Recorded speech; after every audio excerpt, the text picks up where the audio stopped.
Giilang dakong supplier og illegal nga droga sa Barangay Kapatagan sa Digo City nga mao'y top 1 priority target list sa PNP ug PDEA 11 ang malampusong na aresto sa operasyon sa Provincial Drug Enforcement Unit.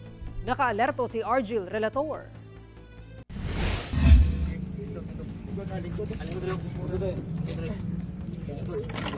Dili lang matud pa produktong gulay ang ginakompra o ginabiyahe sa 29 anyos nga truck driver. Apan mi sideline sab kini og pagkabiyahedor og illegal nga droga.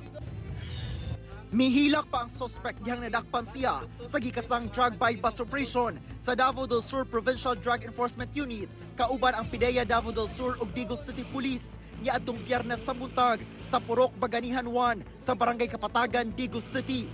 Nakumpiska kaniya ang 21.5 grams sa gituohang shabu nga mobalor sa kapin 140,000 pesos. Ang modus niya, nagakumpra siya o gulay, ginabiyahe niya sa Cotabato, Zamboanga area. Then pagbalik niya, dito na siya magdala o illegal na droga from Zamboanga. Ang suspect ilang high-value individual o PNP PDEA Regional Top Priority Target List number 1. Dakong supplier matud pa siya og droga sa maong barangay nga kaya makadistribute og hangtod 50 grams sa shabu kada semana. Taon-taon na po siya na monitor, no?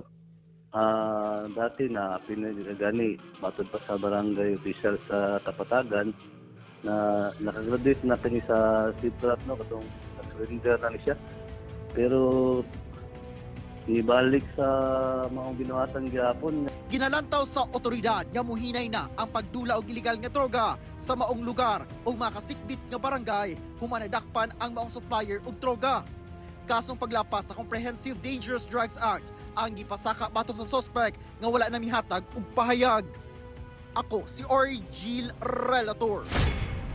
1 Mindanao.